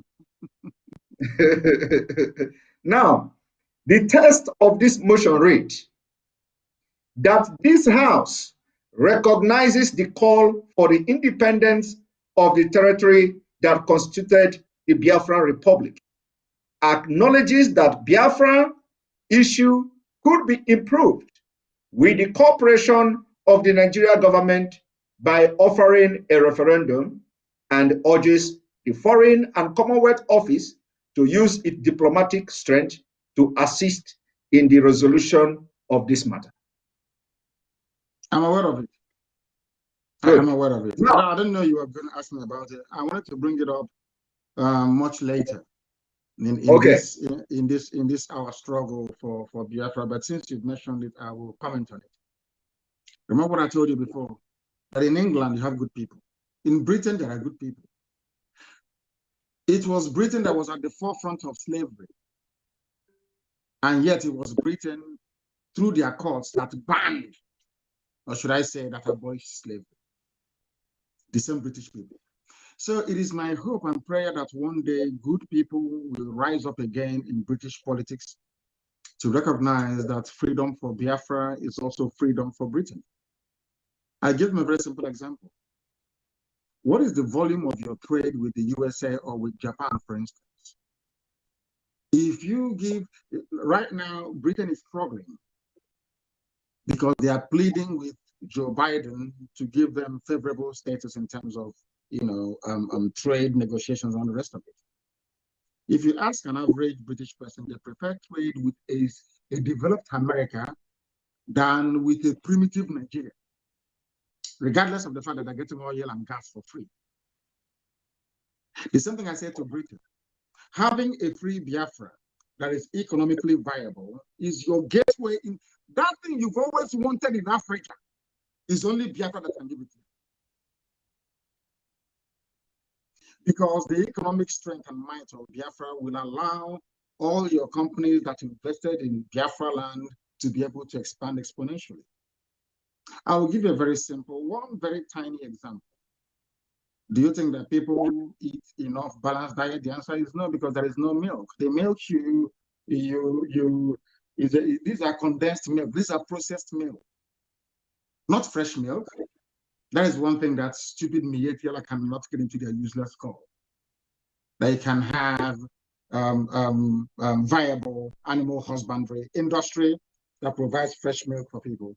Look at all the products that require milk in it. Why do you think that Nigeria cannot produce chocolate? Because they don't have any milk. But the cocoa to produce chocolate is in Yoruba land. And part of it also in Bende, where I come from. I just want to give you a very simple example. Very simple. Look at the world market for chocolate, especially during Easter, during Valentine, during whatever, Christmas.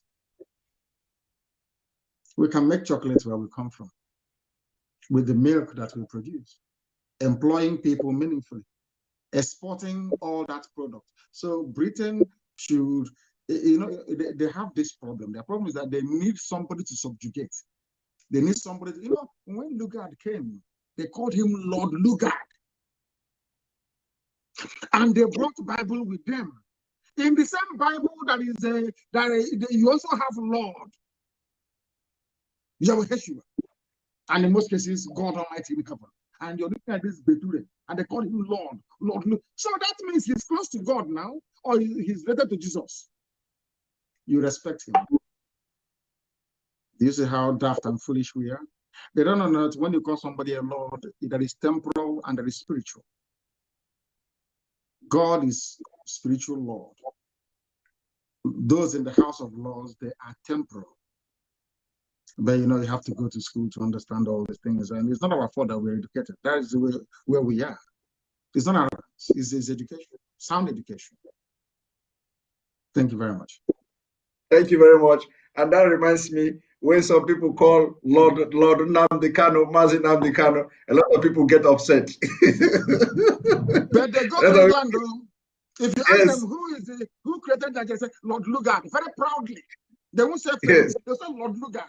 Because that Lord is a white man. Nnamdi Kanu is a black man. How can I call a fellow animal from Africa Lord when there are white people there? Sorry about this. Yes. So black people. And yes. Now, when you look at, from what you have just said now, you explained something very, very important.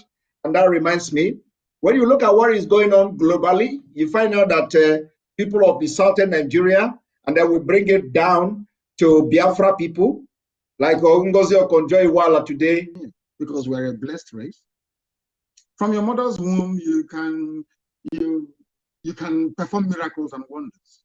Have you not seen people building power plants, little children building toys, remotely controlled? Have you not seen them doing marvelously well and doing wonderful things? Are we not the ones that manufactured the first indigenous car in Africa? We don't even need to go abroad. Those abroad will be begging to come back home to participate because we have it in abundance. It's about harnessing the potentials of these people and bringing to the fore. We are not going to suffer what other Black people suffer from in Africa. If you are better than me at doing something, I will concede to you. I will step down and you will take over because you will do it better than I can. That is the mentality we're going to go into Biafra with. Everybody will be accommodated. But those who are excellent, it doesn't matter. I'm not going to say, oh, because Nnamdi, my child is not as brilliant as your own. Because of that, your child will not climb. It has to be my own. God forbid. Excellence. We are going to celebrate excellence. We are going to reward those that serve their nation. Not noisemakers, not empty barrels, not criminals and vandals, no, heaven forbid. And above all, there will be no police carrying guns on the street. So you can think properly. People don't understand this. In Biafra land, you can live your life. Unless we are at war, you cannot see a soldier on the streets. So you can think properly. Because we've been traumatized by this. They have dealt with us. So we are going to build a novel country. Britain knows this. Britain, they know this.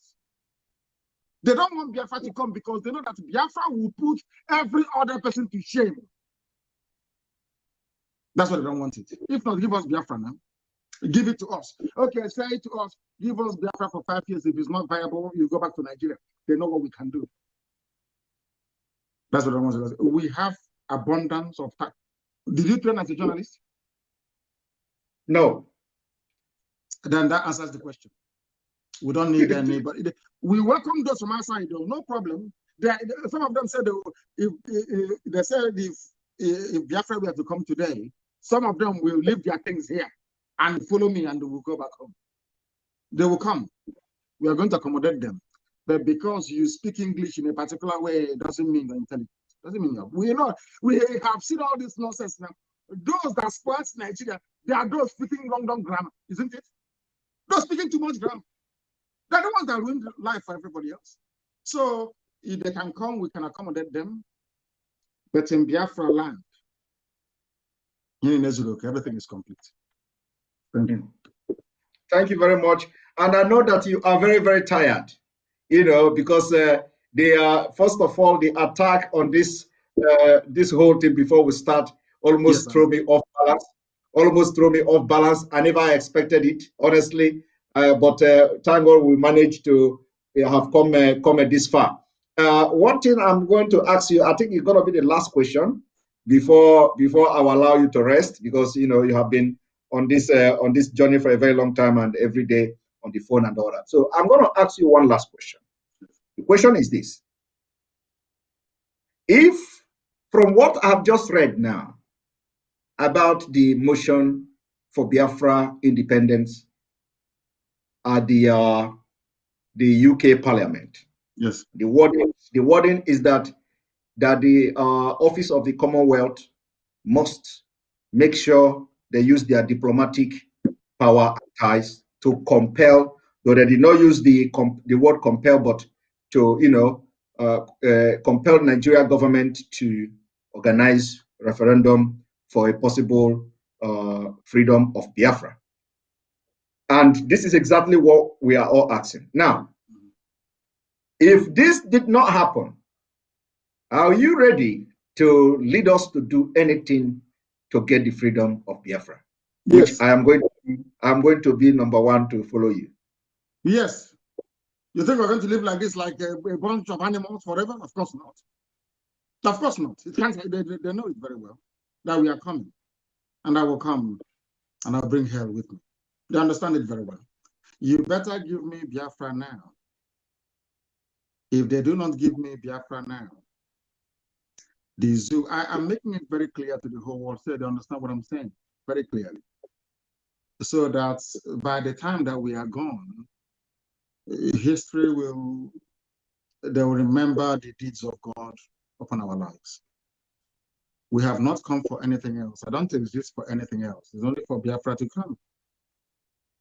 If you're not going to give me that Biafra, I will destroy everything I see on my path. I'm being honest with you. There is no other outcome. Forget about all those speaking grammar and that's rubbish. Give us a referendum, as those British MPs tried to do, in keeping with the fact that in England you have people that have soul and conscience.